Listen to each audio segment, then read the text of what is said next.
Welcome to a celebration of Nantucket Sound, or ACONS. It is our monthly webinar series, and tonight is our 17th webinar. So for those of you who don't know me or our organization, my name is Audra Parker, and I'm the president and CEO of the Alliance to Protect Nantucket Sound.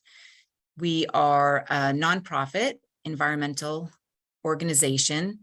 We're headquartered in Hyannis on Cape Cod, and Nantucket Sound is the body of water that lies between Cape Cod and the islands of Martha's Vineyard and Nantucket.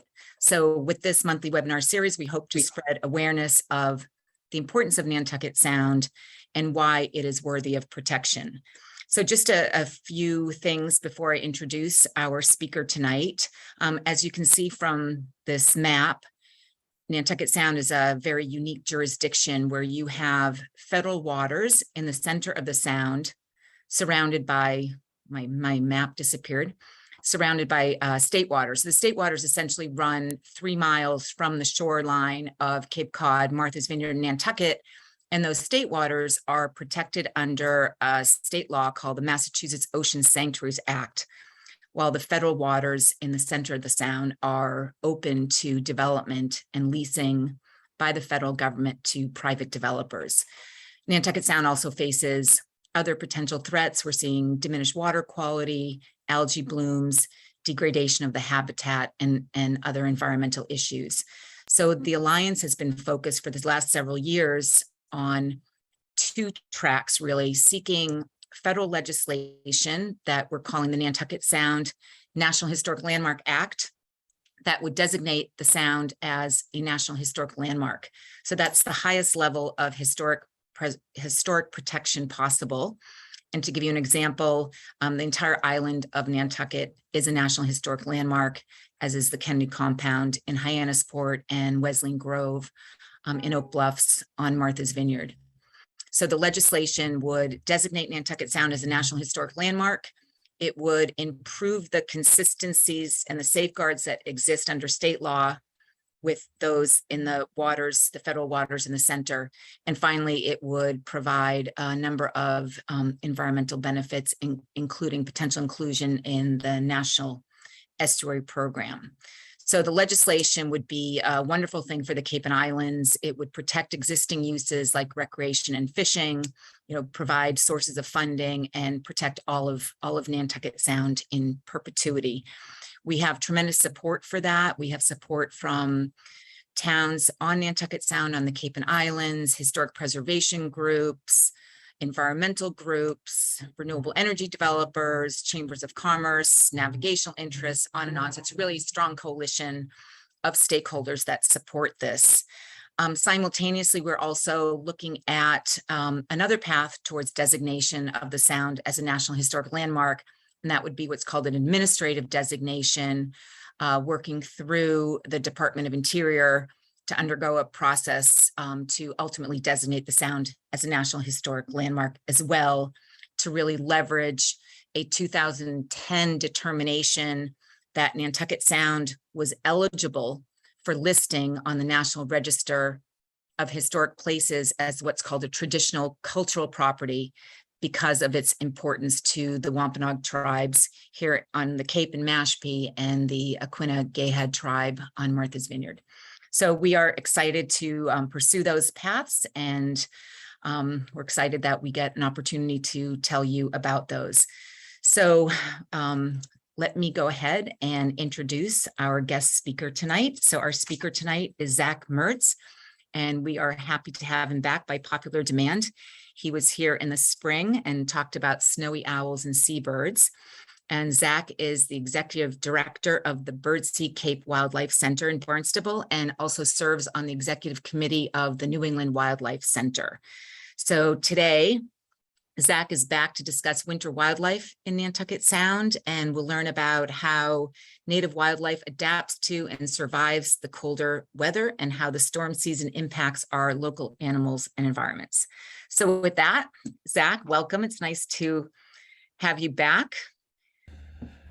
Thank you so much, Audra. It is a pleasure to be back, especially as we are sitting here in the first week of November. our winter wildlife is coming in full force. And I'm really excited to talk to everybody tonight and, hopefully take you through what is a bit of a crash course in what populations look like here in the winter and some of the ways they've adapted to survive.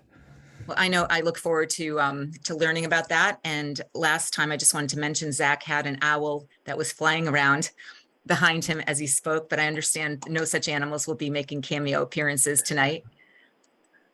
Yes, nothing planned for tonight. If an Okay. owl comes in, it will be Okay, maybe will be we'll by see maybe we'll see a surprise. But anyway, Yes. so I'm going to get off the screen, and after your presentation, I'll be back and I'll be taking questions from the audience. So feel free to put questions forth as Zak is speaking. But right now, video capacity is off, so you'll only see me and Zak, or only Zak in a second because I'm going to get off. But I will be back in a bit, and I look forward to hearing what you have to say. Thank you. Thank you. And I should say before we begin, I'm just very grateful to all the efforts of Save Our Sound and for this ACONS webinar series. Not only do I enjoy them myself, but it is such an important platform for folks to learn about all of the different aspects of the sound, why it's worth protecting, what lives there, what the natural resources are, and what their cultural heritage is. Anyone who loves wildlife, or really Cape Codders, should have a vested interest in seeing the sound preserved and improving the water quality and making sure that all of these natural resources and the wild legacy of the sound is protected in perpetuity. And so it's a real pleasure for us and our organization to be supporters, and for me to be here tonight, and hopefully to tell you. And I know I learned a little bit more than I had intended. I went down a few rabbit holes, no pun intended there, while I was researching some of the animals that live in and around the sound in the winter. So what we're going to do tonight is I'm going to share my screen, and I'm going to tell you a little bit about our organization, what we do on a day-to-day basis, how that relates to wildlife in the sound. And then we are going to go over a whole smattering of different wild animals that live in and around the sound. I will tell you very honestly, my computer crashed, so I've borrowed this one. It's been a bit of a hectic day. So my original presentation, I got most of it back, but I added a little bit, so we may bounce around, but hopefully that will also make it fun and a little more interesting for you guys too, because we're going to go from topic to topic. But it's certainly at the end, if people have questions about things they saw or specific pieces, I have a ton of material as always, so we can always pull up new stuff then too. Okay, and so I'm going to try to share my screen here. And I would be smoother than I am, but still takes me just a minute, so let me get to the beginning. Okay. So this talk we've entitled Wildlife in Winter, and that was a bit of a cheat, but we're going to talk about wildlife not only in winter, but also in transition, right? So I think today's November 3rd, so we're somewhere 7 to 8 weeks away from the official start of winter. And the winter wildlife we get down here is super interesting. We get just a really, really diverse population of different types of animals. A lot of them stick around and change their habits in the winter. We also get a lot of new visitors. But one of the most exciting times is the transition. And so as we sit here in fall, a lot of the birds are on the move. A lot of the mammals that share the coastlines along the sound are busy foraging for the winter and adapting. So we'll call it late fall and winter, wildlife in winter. And hopefully we'll learn a little bit about the way they get ready for the winter and then how they survive all the way through. So quickly, we are part of the New England Wildlife Centers. And I've actually just taken over as the CEO this last week. It was a bit of a new position and a quick position change, but it is because we're growing. And so right now, on the Cape side, close to the Sound, we run the Birdsey Cape Wildlife Center, which is, we call our Cape Cod branch, but it is a full service wildlife hospital located right over in Comaquid, sort of near Barnstable Village. And it is a full service veterinary facility and education center. And we'll take about, this year we're having our busiest year ever. So somewhere probably close to 3,000 patients of about 200 different species will come through those doors. And everything we do is with the goal of getting those animals healthy and ready to go back to the wild. And so our other branch is up in Weymouth, also coastal, not too far from the Sound, and we certainly get a lot of the same animals. They are about 60 miles apart, and for most of these birds, or even some of the mammals, that is not a terribly long distance to travel. So we are coastal on both ends. Um, but I will tell you, the Birdsey Cape Wildlife Center down here in Barnstable gets a lot more of the animals right from the Sound. So our philosophy as we go through this, I told you we're wildlife hospitals, and that is our main focus. That's the sharp point. We are taking in all of these animals from really all over Massachusetts, and they are, sick or they're injured or they may be ill this time of year. And in the summer and spring, they're orphan. And these animals need a leg up. They need some support, some help before they are ready to return to the wild and go about their animal business. And so we use everyone from the community to do that. And the way we do it is we use the care of the animals, meaning the veterinary care and the feedings and the cleanings and all that kind of stuff, as an educational platform.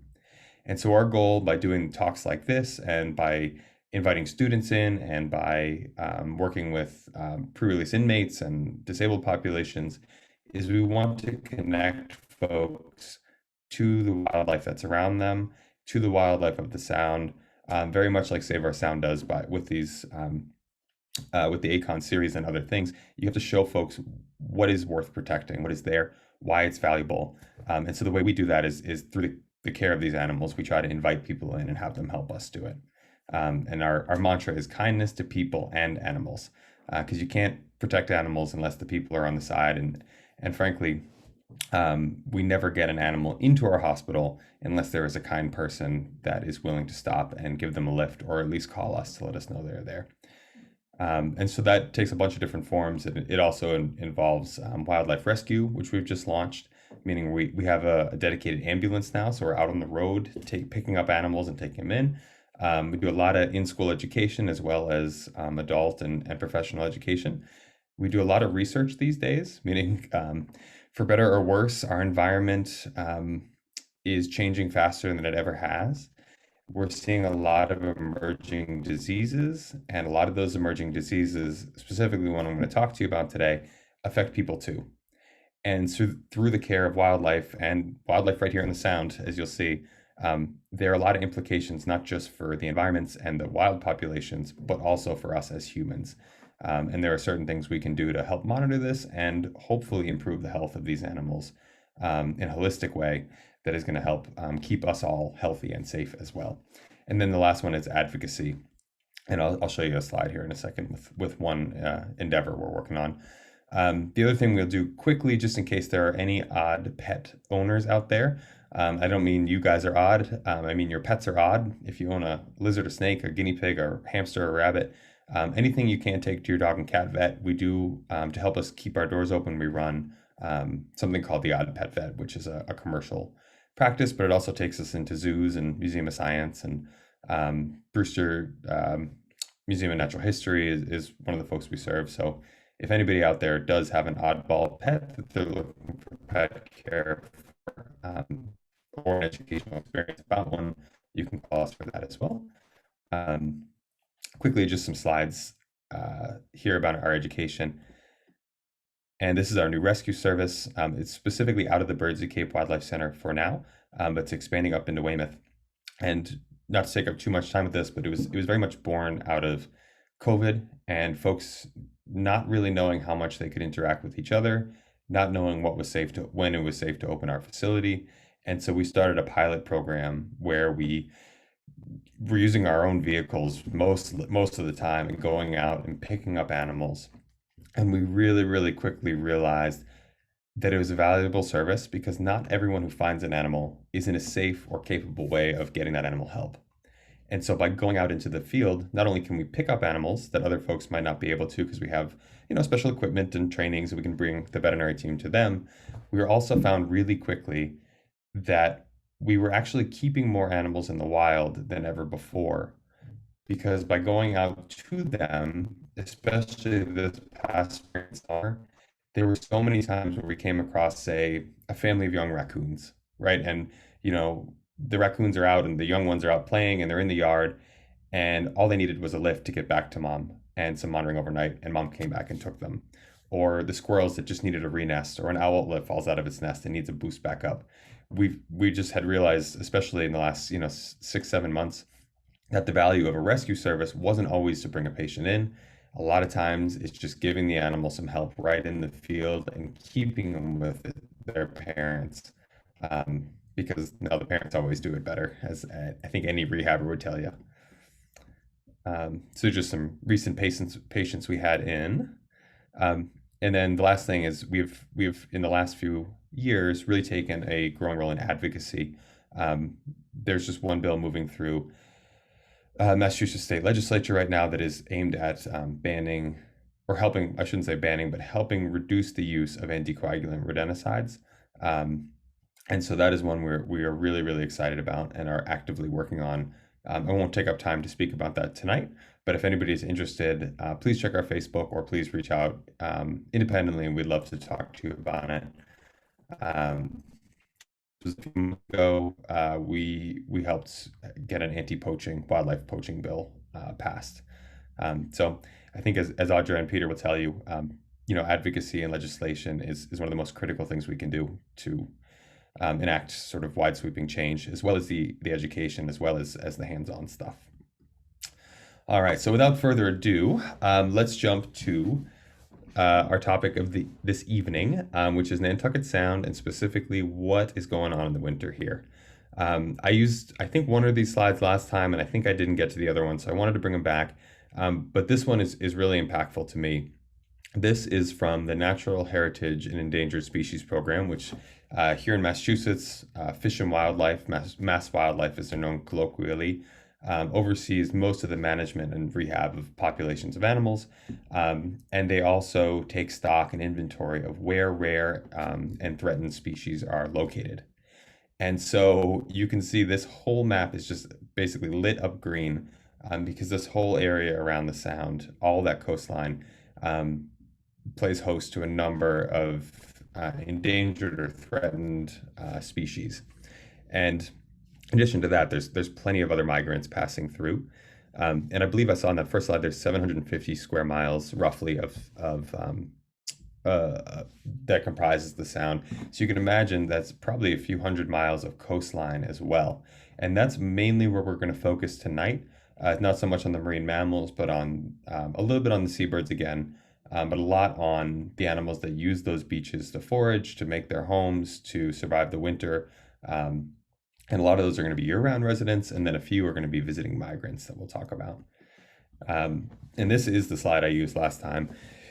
It is because I took just a few random Google Earth photos, ortho photos here, and I was absolutely struck by how many different environment types you can see just in these screen grabs, right? It's an incredibly diverse place.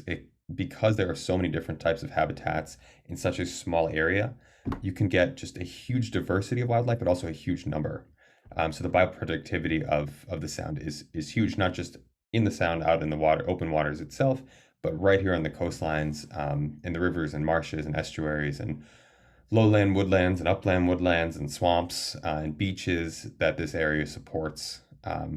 It's just, hugely critical to not just our folks here, our year-round wildlife, but all of those ones that use it as a stopover or use it as a winter destination. Right. I think I took it from, I think it was the summertime when I took this. Obviously, it's going to look a little different if we were to go to midwinter, say, but not hugely so, unless you get a lot of snow cover.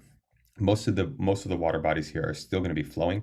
Unless we get a real cold snap, we might get some icing in there. But because they're estuarine or brackish, they have some salt content.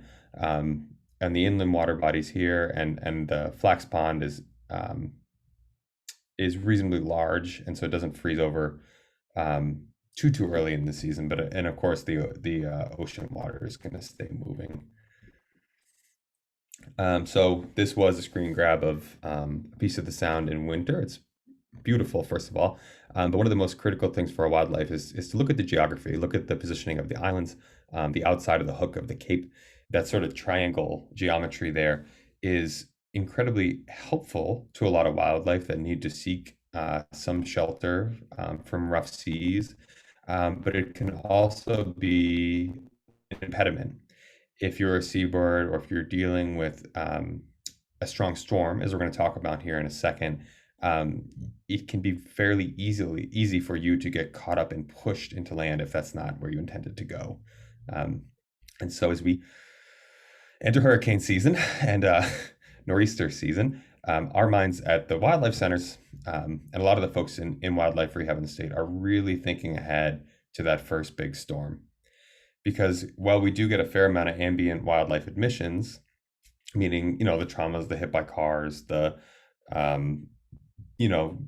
tree that falls down and the birds fall out of it or something similar to that, one of the big drivers of admissions for us is episodic storm events, right? So when you get a big hurricane or when you get a big nor'easter and it's pushing northeast and you get those outer winds spinning, it is, if you're a small bird, as we're going to see, or even a large bird, it can be very easy for you to get absolutely swept up in that and just slammed into the coast.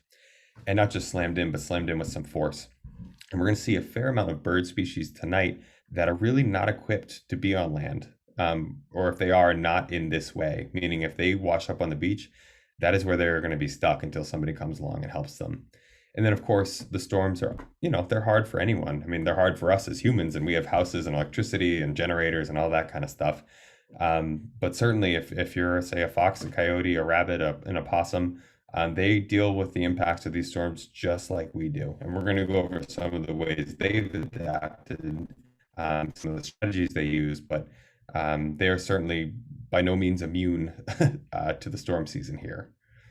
And this is a picture, I don't know if you guys remember, right around, oh God, it was probably a year ago to date. This was happening. This is Karen at our front desk at the Wildlife Center tearing her hair out because from the sound, we took in, I think, 55 gannets and several other birds in a single day.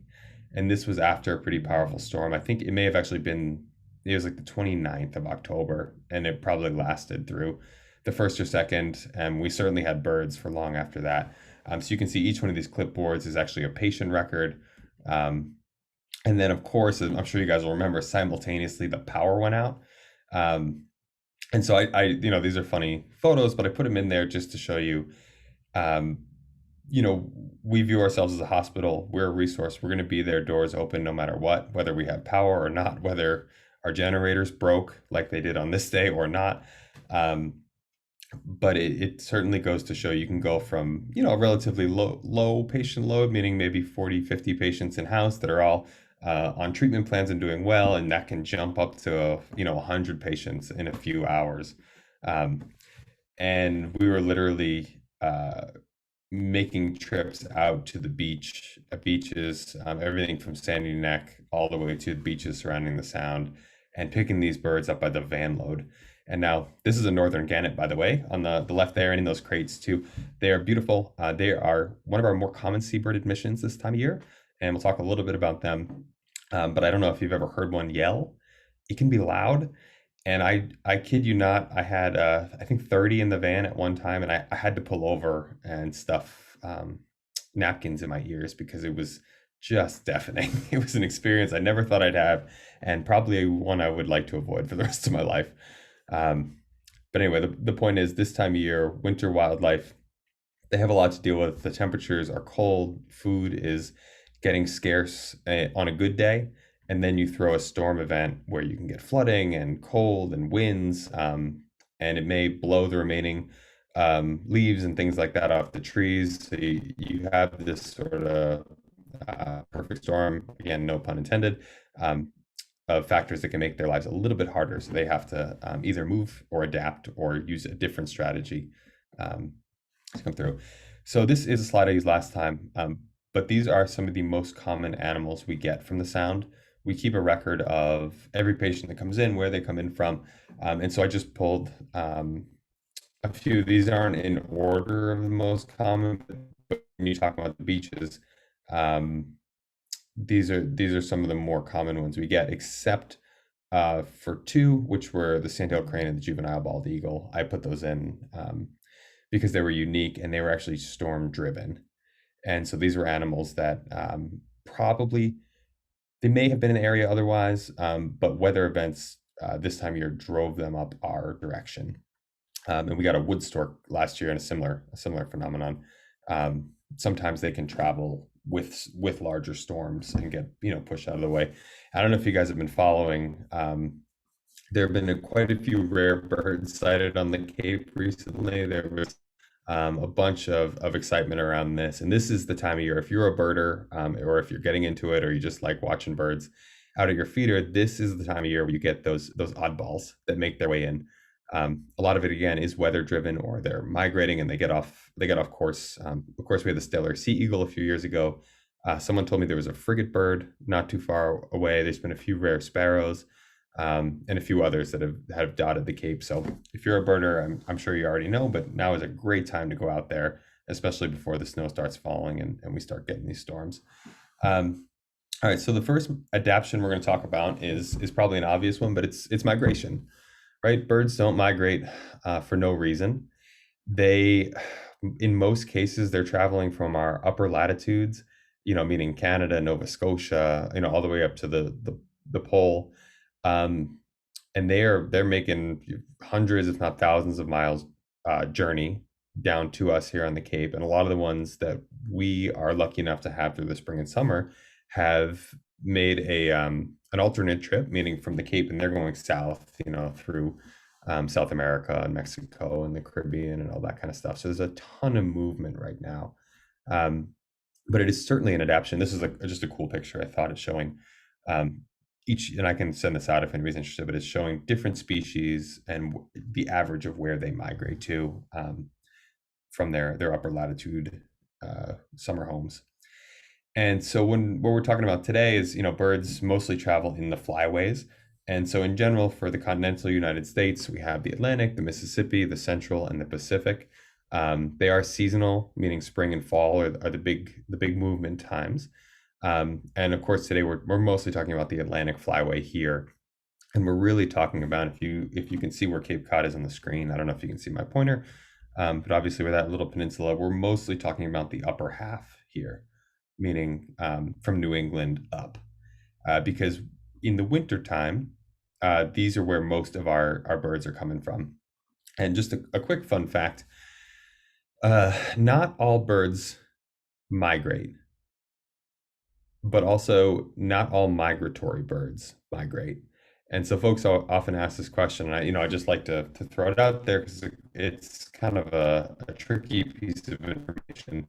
But here in the state of Massachusetts, there are really, I think, only, say 7 birds that are not considered migratory, meaning that like a turkey, swan, there's a few others. There's not many that are considered non-migratory. But that certainly doesn't mean just because you're classified as a migratory bird, something like a herring gull or a Canada goose, it certainly doesn't mean you have to migrate. We get a lot of these guys that do hang year round and have adapted quite well to living in, on the Cape specifically or in New England specifically, and really don't do a whole lot of moving.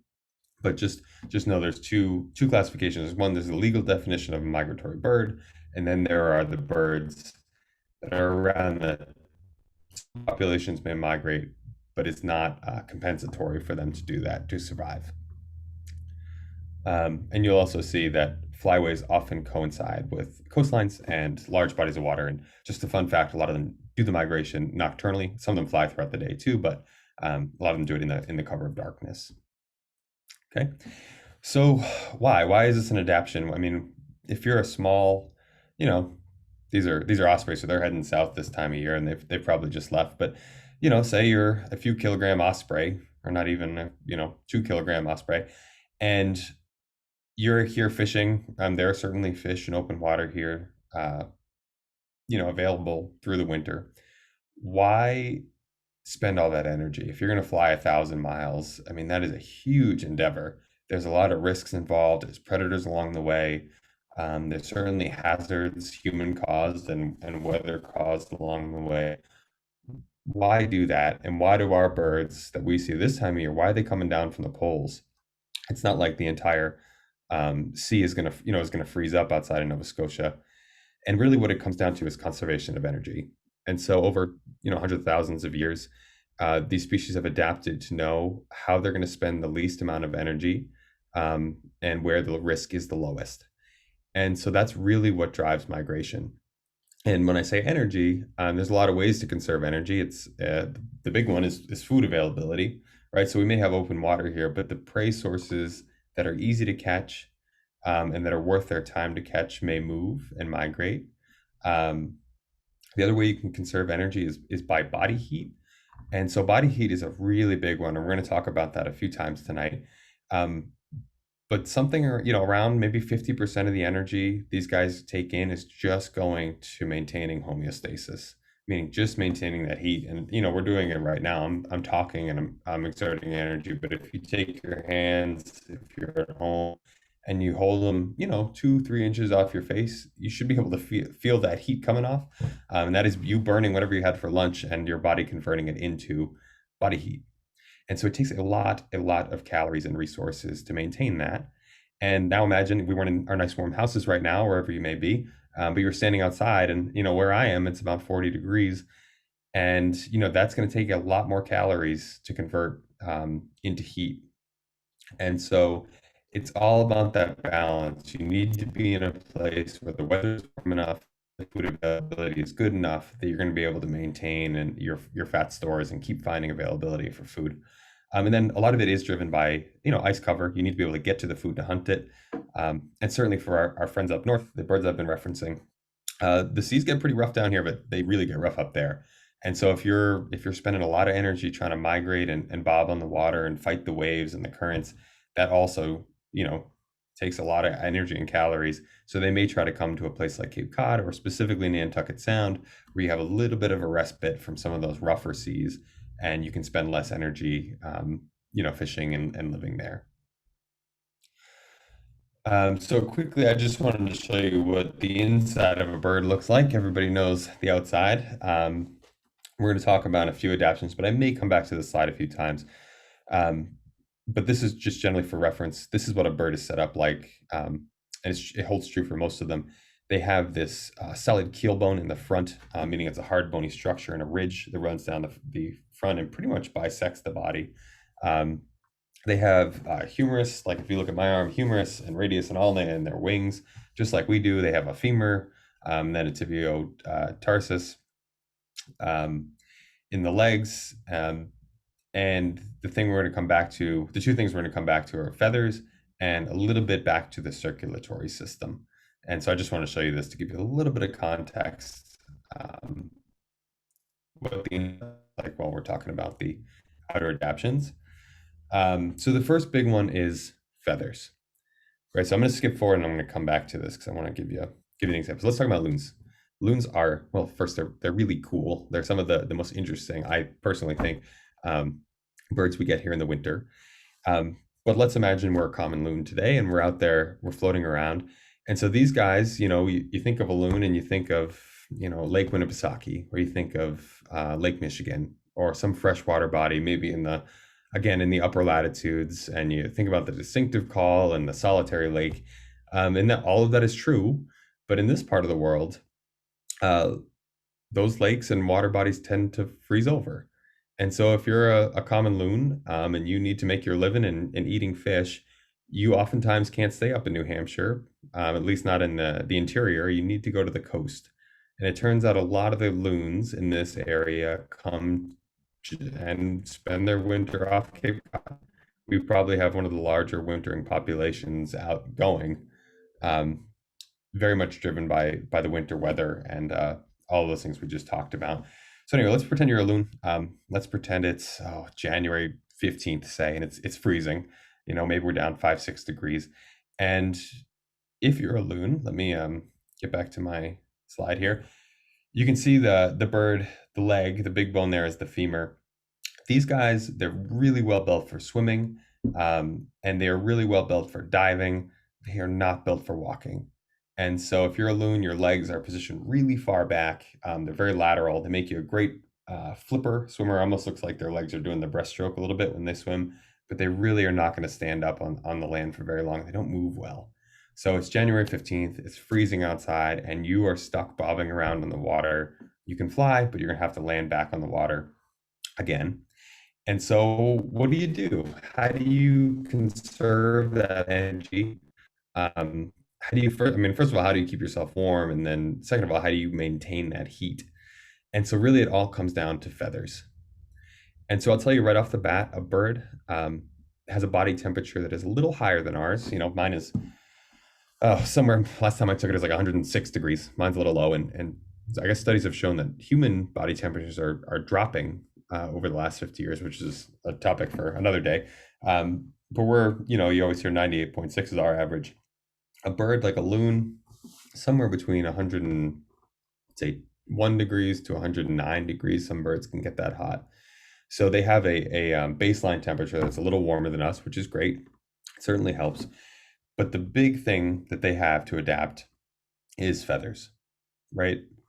Covered in feathers, pretty much every inch of their body except for the legs and maybe the beak and some birds a portion of the head. But this is their big adaptation. Not only does it help them fly, but it's really how they're compensating for those freezing cold temperatures.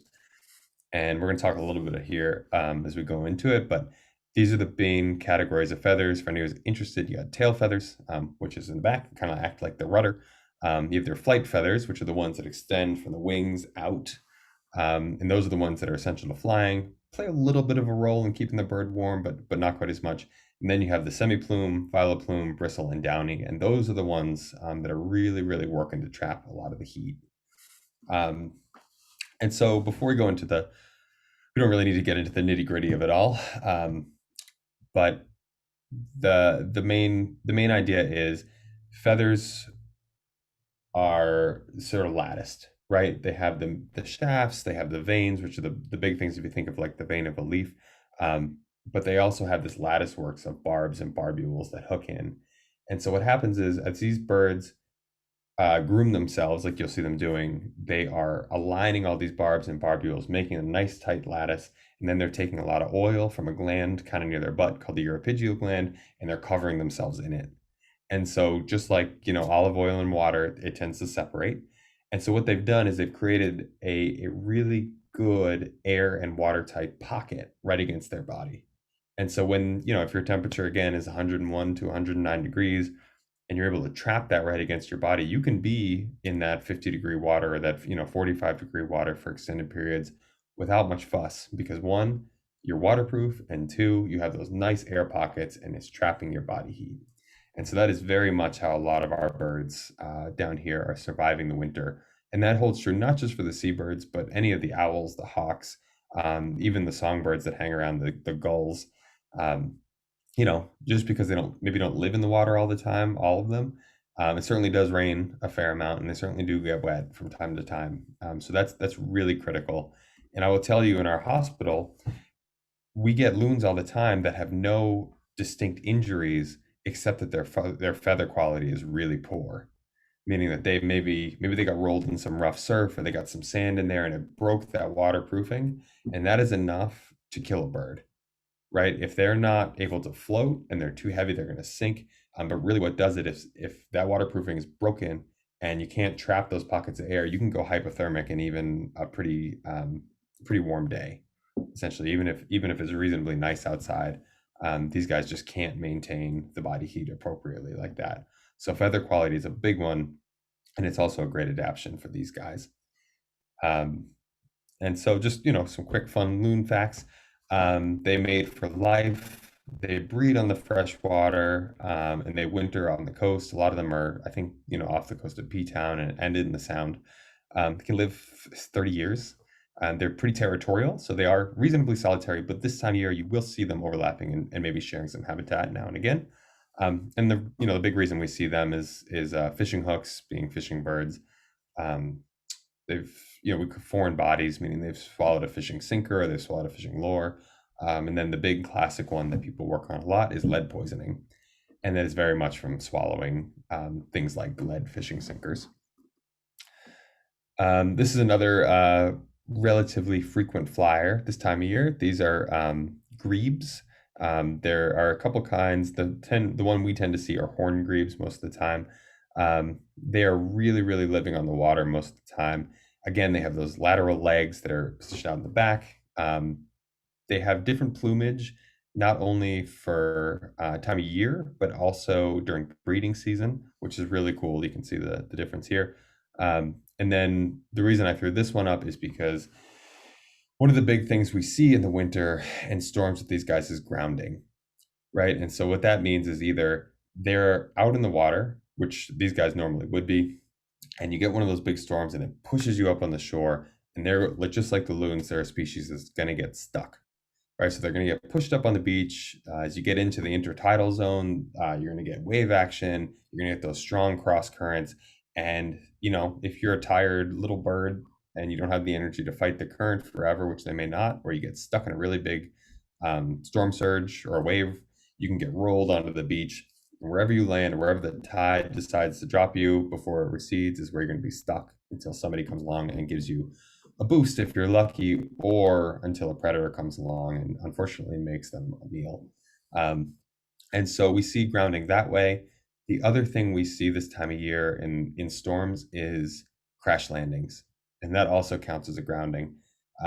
But say you're a bird and the storm is really kicking up, and you're take flight and you're trying to find safe haven somewhere, maybe in an inland water body or somewhere a little more protected, and you're flying around and you look down and you see a parking lot, and it's, say, at nighttime, not a lot of cars. That dark pavement is going to look a lot like open water at night.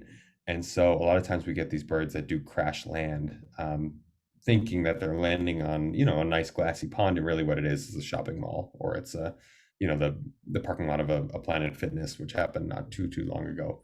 So that's another big driver of grounding for us this time of year. I'm not going to spend too much time on the birds before I jump over here, but I just want to show you a few other frequent flyers this time of year.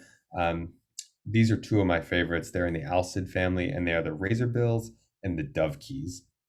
And so this time of year, we know winter has officially started when we get our first dovekey. They are pint size. They look like penguins. People always think they found a penguin when they wash up, but they usually say a baby penguin because they top out at about maybe 5-6 inches long. They have this really blunted beaks, and they raft by the hundreds, if not the thousands. And so they have a lot of attitude. There's these very social with each other birds. But when you get a storm, you can imagine if you're, somewhere 100 grams or, in that neighborhood, and you get stuck in a storm surge, there's not a whole lot you're going to do to fight that. Meaning you can fly, but they're reasonably clumsy flyers, so they get pushed up sometimes by the 10s, 20s. We've probably gotten 30 or 40 in a day before as well. And these little guys, they also crash land a fair amount. But these are a really, really interesting bird. They're really a whole lot of fun to watch them eat and fly. But they're definitely a bird that if you're walking the beaches this winter, you want to keep your eyes out for, especially after a storm. And the razorbills too, to some degree. We see them in lower numbers here, but they also pop up from time to time in higher numbers this time of year. Cormorants I throw out there just for a couple of reasons. Some of them do move around this time of year. Some stay year round. These guys, I put it up there because they're one that are not fully waterproofed. So they have an interesting adaptation. While their body feathers are pretty good at trapping a lot of heat, because they do a lot of diving and swimming around while they're diving, they can't be fully waterproofed because they'd be too buoyant. So they need to be let a little bit of water saturate their feathers to keep them ballasted so they can dive down and hunt. So they're one that can be reasonably susceptible to real cold. And this time of year, a lot of them do get up and get out of Dodge. But this is the time of year we're just seeing a lot of them right now because they're some of them are getting together, some of them are quote unquote staging. I don't know if that's truly appropriate for that species, but we're seeing a fair amount. If you don't mind, I'm just going to exit out real quick, and I'm going to skip ahead a little bit because I don't want to take up too much time. I don't want to leave time for questions at the end. The other ones here are gulls. For the most part, we love our Cape gulls. They are some of the hardiest out there. They will spend a lot of their time, hanging around on the beach. They can hang around in a parking lot. They can hang out at, in Hyannis at the restaurants out there. They are pretty incredible survivors. And that is in large part because they can eat just a huge variety of stuff. There isn't much out there that a gull is going to eat and get sick from. They are just really, really good at foraging. They're good at active hunting. They're good at passive hunting. They're good at, even picking up, out of dumpsters and trash cans and people's yards. But one of the cool adaptions they have, and a lot of the other birds do too, I just thought this was a cool picture to show, is the legs. So you see a bird's legs very much covered in scales. And so you can imagine if you're, these guys, you often see them huddled together in a parking lot if it gets really cold, or on a beach, something like that. And that's a great adaptation. If you have friends and you can borrow some body heat and you can help each other out, that's a great way to adapt to the cold. But the other thing you can do is if you have bare legs, like they do, is mostly covered in scales, is they have a pretty incredible circulatory system. And so we said that blood, or the body temp of a bird is, 101 to 109, so it's reasonably warm. Their circulatory system, like ours, their heart is pumping, it's pushing that warm blood all over the body. And so it's, it's relatively warm within inside the feathered area. And so what happens is kind of like an HVAC system. I'm way oversimplifying this, but it's, I think, a reasonable analogy. And you get the warm blood pumping out from the heart down to the feet, and it needs to return to get reoxygenated. And you get that warm blood, and very close by, you have the blood returning, which is cooled off a bit. And so it actually reheats it a little bit like, an AC system would. And so birds, not just gulls, but you can think of something like a wading bird, or a bird, or even the seabirds that need to be in the water all the time. It's a pretty cool adaptation. They can use their body heat to reheat the blood that's returning and save a little bit of energy that way as well. And the other thing they can do is, if your legs are cold, you can sit down, and you have pretty much a built-in jacket right there, so you can tuck them up, and you'll see them sit like that to just maintain as much body heat as possible. I won't go into all the gull species here. The one species I did want to just touch on again is gannets, because we're starting to see them. And I think this is a relatively good time to just touch on an illness that we're seeing in a lot of the birds down here. So anyway, gannets, they are plunge divers. They tend to up in Scotland and Canada. They're really can be all the way up and down the coast, but we get a ton of them here at the Cape. It's a really, really active area, and they will also gather by, the hundreds, if not thousands. These guys make their living by catching fish. And if you've ever seen a gannet colony in action, meaning during active hunting, it is incredible. You can get hundreds of these guys. They'll fly, say a few hundred feet in the air in some cases, and they will just go into a full speed nosedive and just hit the water at full speed, accurate enough to catch a fish out of, say, a bait ball or something like that. But they can be going 40, 45 miles an hour or faster when they hit the water. And if you've ever heard multiple hitting the water at once, it's a pretty thunderous and humbling sound to hear, because not only do these guys yell, but they slap the water with a reasonable intensity too. And so they're really, really well built for the winter. They have that same insulation. They need to be well waterproofed. But some of the other adaptations they have to help are because they're plunge divers, they don't have nares or nostrils either, so they don't get a bunch of water shot up into their digestive tract or into their nose or anything like that. So they have to breathe through their mouths. They also have their toe to palmate, meaning that they have webbed foretoes, so that helps them swim, in and out. And these guys, this time of year, are feeding on fish. They like squid as well, sometimes things like sand lance. And a lot of them have sub-Q air sacs as well, which is another adaptation, not so important for winter, but important for their breathing. And most birds do. They have a respiratory system that's connected not only to their lungs, but their up to, I think owls have 9 auxiliary air sacs that help them pump oxygenated blood, or oxygenated air rather. Sorry, help them pump oxygen, I should say, um, throughout their body and help get it to the lungs and diffuse it into the bloodstream. Um, the reason I bring them up is this time of year in the Sound, these are probably some of the more common birds that you're going to see, or at least some of the more common winter visitors. And we're also seeing an outbreak of avian influenza right now, and so that is, you probably heard of bird flu is what it's generally called, and we've started to see a fair amount of positive birds since last March. Unfortunately, it's carried over to now. We recently had a few common gannets. And the reason I bring that up is not to take us off track or be doom and gloom, but because if you come across birds on the beach, any of the seabirds we're talking about, it's a good idea to call natural resources or call an organization like ours, rather than touching them yourselves. It's a very low risk to people, but bird flu is something that could technically spread to people. And a lot of the seabirds we talked about are high on the list of carriers, along with waterfowl, swans, geese, and any of the birds that scavenge on them for food.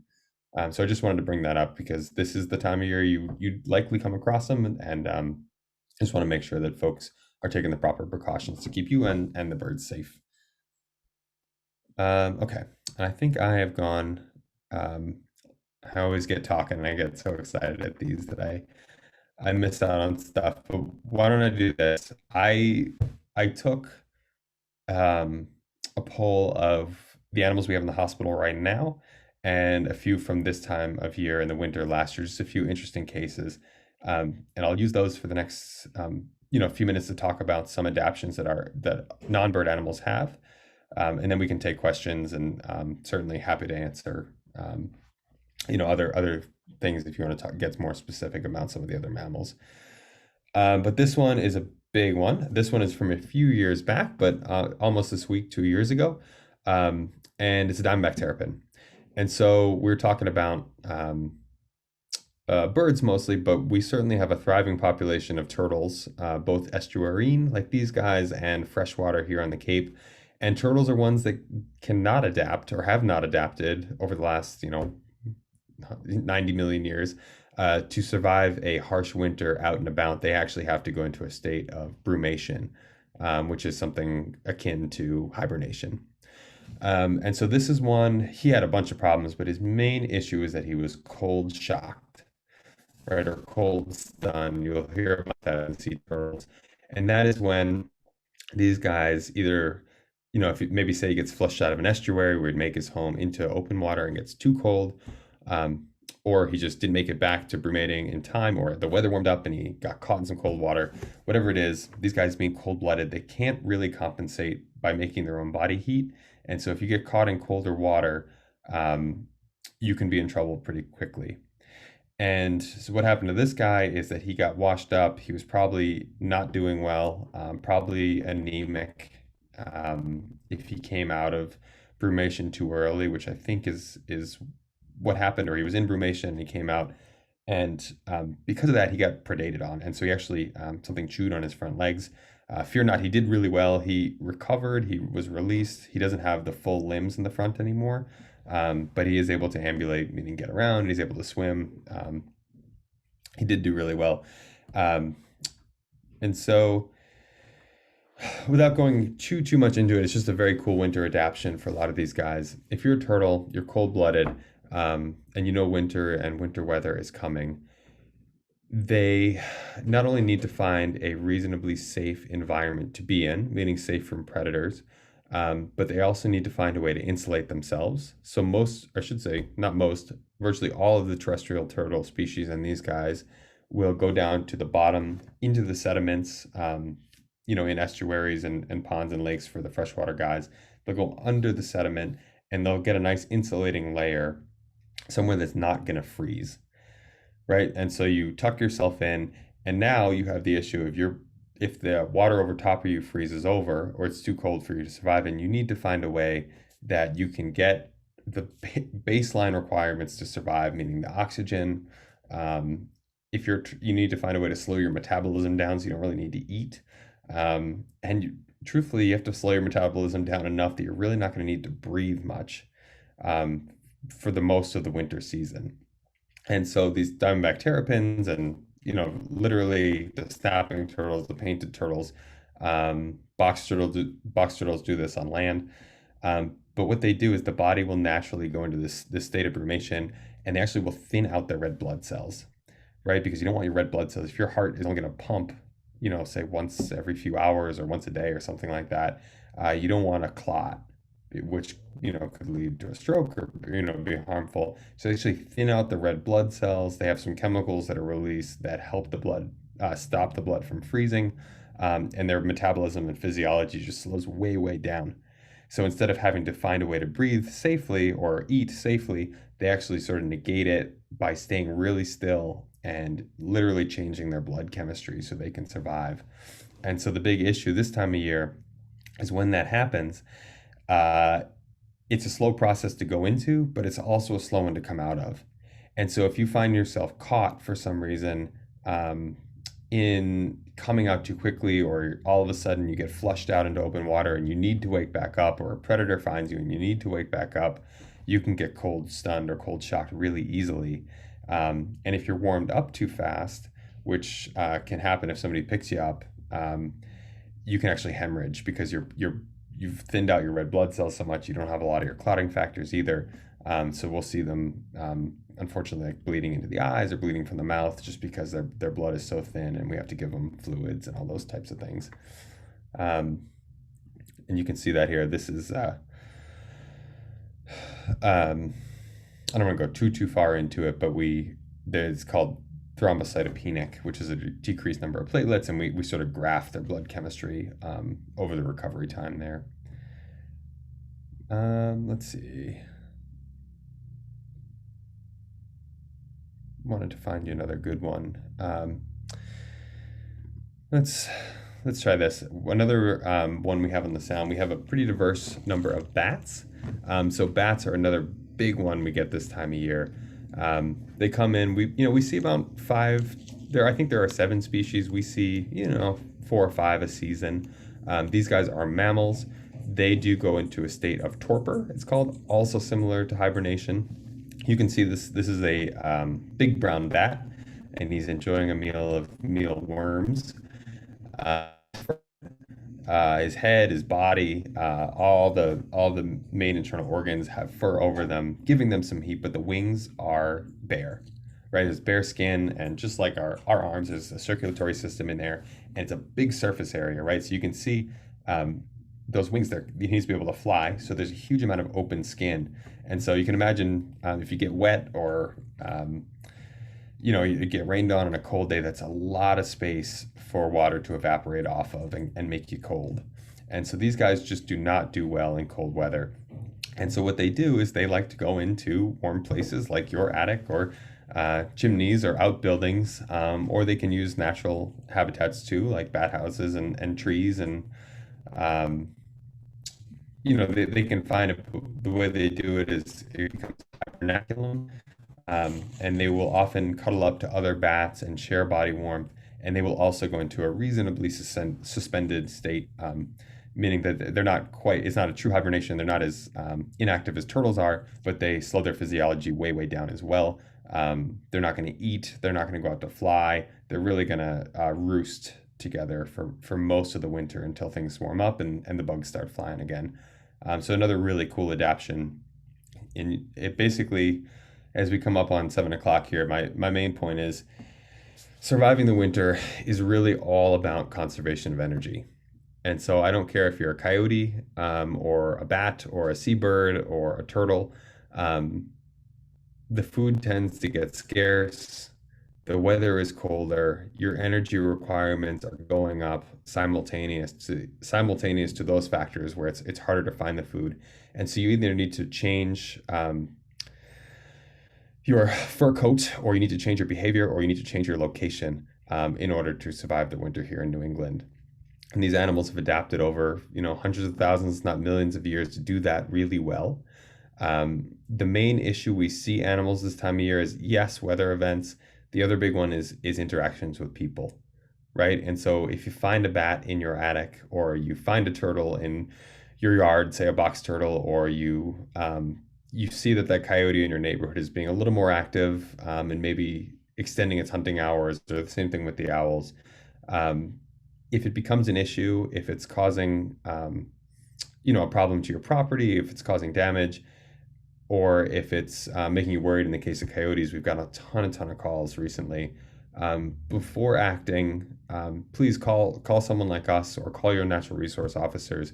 There are a lot of really smart and well thought out ways to go about de-escalating conflict with these animals, because just like us, the winter is hard, and there are the Cape is great because we have such a diversity, and there's lots of ways we can work with them, or work around them to keep them safe and also keep us safe. Thanks, Zach. That was great. I have a few questions for you. First one is mine, and I was just curious, do you name your patients? That is a good question. We try not to, for a couple of reasons, and I'll give you the caveat after. We love our patients, but because they're wild, and especially in the winter when their residency time with us is pretty high, meaning that the average is like 45 days, we don't want to get attached to them. Yep. Right. And so if you start calling that bat Larry and you feed him every day, you may stop treating him like a wild animal. So we try not to, but there every once in a while a patient slips in that gets named, or someone names it, and you can't help it that way. Right. Okay. Joanne asks, is there an easy way to chase a bat which is flying around your living room? Ooh, Joanne, that is a great question. The answer is wait for it to land. Bats are relatively fragile, and they can be pretty frantic flyers. But the real answer is, if it's in your living room and you don't know how it got in or how it got out, instead of capturing it yourself, your next call should be to probably the animal control officer or to us, because it can technically be a rabies exposure, and we certainly don't want you to try to get it yourself and get bit by accident. And so if you call someone like us, we do this hundreds of times a year. We can help you make sure you and your family are safe, and also the bat gets captured in a way that's safe for it, and hopefully makes it back outside. That's great to know. I'm going to put you on speed dial. Yeah. Okay. Robert is asking, I'm not sure I understand the question, but aren't hypothermia, scuba diving, and snake poison all the same preservatives and oxygen concepts of meats preservatives, because nature actually preserves, like frostbite that you discussed? I'm not sure I follow the question. Do you? Robert, I am reading it right now. I'm not ignoring you. I'm not sure if I fully understand, but I will say, yeah, I mean, hypothermia and a lot, I don't know so much about the process of getting the bends, which I think is what you mean by scuba diving poisoning. But they are mechanisms of your body's last ditch effort to try to conserve vital resources, right? And so hypothermia, your body has some mechanisms of keeping the warm blood and keeping blood flowing to your vital organs when necessary. So I'm not sure if that quite answers the question, but I will say that we have evolved to have a lot of strategies and backup strategies. And so when you're faced with a physiological problem that's taxing your resources, whether it's heat or warmth, or oxygen, your body usually has sort of a fail-safe when possible to keep everything pumping and moving. Okay. Bob is saying, to start with, great presentation, Zach. What precautions do you and staff take to be safe from pathogens like avian flu and rabies? That's a great question, and thank you, Bob. So right now, we are masked and gowned, full PPE, anytime we take in a new bird patient. It is an influenza A virus, and we're all pretty familiar with COVID these days, and the process of transmission is not dissimilar for avian flu. And so if you bring a bird to our facility, you'll see us come out full gown, goggles, face mask, gloves. And it's pretty similar for rabies too. We are probably on the more conservative end, meaning we're taking more precautions than even some of the government agencies recommend. But I will tell you, here on the Cape, we've had, just at our hospital, probably 70 or 80 positives already, for avian flu and rabies. We don't see so much on the Cape, but we do at our Weymouth hospital. So a mask is always a really, really good way to go. And if you're dealing with a rabies vector species, if you come into contact or need to do something, thick gloves, making sure you don't get any chance of getting bitten, so there's no saliva contact. But yeah, thick gloves, mask, goggles. Zach, why are there less rabies incidents here on the Cape than in Weymouth, or why are you seeing less here? That's one I'm very proud to talk about. So I'm actually the co-chair of the Cape Cod Rabies Task Force as of recently, and it's essentially a joint effort through a lot of the towns on the Cape, which is, it's really, I think it was one of its first of a kind efforts, but it was started originally by Yarmouth Department of Natural Resources and the USDA, and a few other towns came together. Rabies used to be reasonably prevalent on the Cape. Um, and because of the Cape's geography and the way that it's the canals cut us off, they actually actively rabies bait. And so once or twice a year, they will actually go out and hand distribute, or now by helicopter in some areas, distribute these vaccines. They're in little packets of fish meal. And they throw it out and they blanket the Cape. And so all those animals that are susceptible to rabies, main ones being like raccoons and foxes and coyotes and fishers, will eat this bait and they'll become inoculated. And so it had worked so well. There had been, I think, 0 incidences in close to a decade on Cape Wow. Cod, and we can see right outside the baiting zone that's not the case. There is still incidences. There was one break in the chain last year, but they traced it back to someone actually capturing a raccoon off Cape and releasing it here. Um, and so, yeah, this baiting program is really, really interesting. And I urge anyone who's interested in learning about how it works and why it works, or if you have questions about the baits themselves, look up the Cape Cod and Southeast Massachusetts Rabies Task Force. And the USDA has a really nice write-up of all the activities there. That's great. Congratulations on that. Thank you. Kate is asking, are there northern long-eared bats on the Cape like there are on Nantucket? Ooh, that is a very good question. I know the folks out at Nature Works in the Vineyard, and I think some instances on Nantucket. I don't know enough to tell you definitively either way. I know that it's pretty rare to find them on the Cape, but I tend to think that if you get a flying mammal like that, it's not such a far journey for them. So I would imagine if they are out there on Nantucket, then they probably there's probably an incidence or two of them making it over to the mainland. Okay, thank you. Peter asks, what are the more dangerous types of wildlife that we have here? Oof, that is a loaded question. I tend to think most wildlife are not dangerous unless you end up in a rough situation. The more dangerous ones, I think, to people, the highest risk is probably being bitten by something that could be a rabies vector species, or handling an animal like a bird right now that could be susceptible to avian flu. In general, the animals we have around here, there's not a lot of physical risk to humans. And coyotes, I'll tell you, are probably the ones that get the most bad PR. But coyote attacks, in the grand scheme of things, are still really, really rare. And most of them are provoked if that animal is ill or sick or injured and is sort of backed into a corner. Or if for some reason they're, in the breeding season with pups, and you end up in a situation where you're between the mom and the pup, or you get too close to the den. So a lot of it's situational, but I don't think we have any inherently dangerous animals here. All right, so I did share with you that a wild turkey chased me and then decided to fly up into my head. You did So that, and maybe I take it back. I love turkeys, but you know what? They may be the more dangerous they're dangerous pretty ones big we when have they fly around into, here. yeah, they're Yeah. pretty big when they fly into your head, but They're bold here on the Cape, and I know anyone who's driven 6A has probably run into a turkey or two that's trying to attack its own reflection in a car. two more questions. You mentioned that you had 55 gannets in the hospital early on. What actually happened to them from the storm that they ended up being patients? So those guys, it was all about being wind battered and exhausted, and that waterproofing.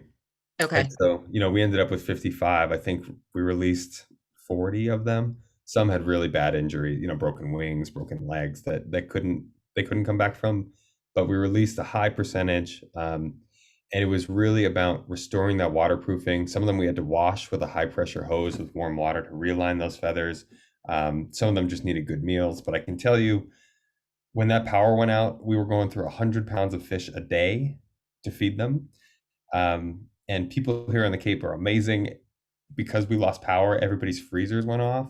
And so people were showing up, five, six, seven people at a time with their fish fillets from their freezer, or like some really expensive cuts of tuna, or whatever they had. So people really stepped up. That's great.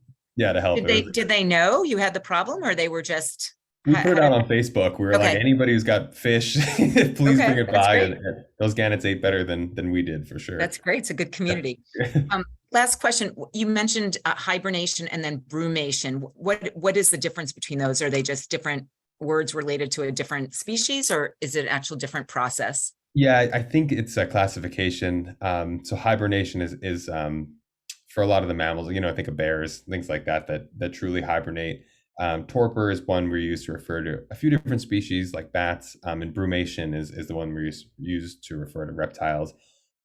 All relatively similar, all suspended states of physiological activity, but they do differ a little bit in how, when, and how often they wake up. Okay, great. Well, that's it for questions. That was really interesting. I'm sure the audience enjoyed it as much as I did. So I appreciate that you took the time to come back and educate us about the wildlife in the area. So thank you. Thank you. Yeah, thank you. See you again soon. Bye, everybody. Yeah. And then just to wrap up, thank you everyone for joining us. Our next webinar, to be determined, the topic will be in January. And if any of you have suggestions for topics that you might want to learn about, please let me or Peter know. You can contact me at audra@saveoursound.org or peter@saveoursound.org. And then in March, on March 9th, we will have Wendy Northcross, who was the head of the Cape Cod Chamber and is now the executive director of the JFK Museum in Hyannis, talking about the Kennedys and their love of Nantucket Sound. So you can visit our website for more details and to register, saveoursound.org/ACONS. So thank you for joining us, and feel free to be in touch if you have any questions about the legislation or the administrative path we're taking to seek National Historic Landmark designation for Nantucket Sound, or anything that Zak presented tonight. And this webinar and all the other ones we've done have been recorded and are also available on our website if you missed any of them. So thank you so much, and hope to see you next time. So have a great evening.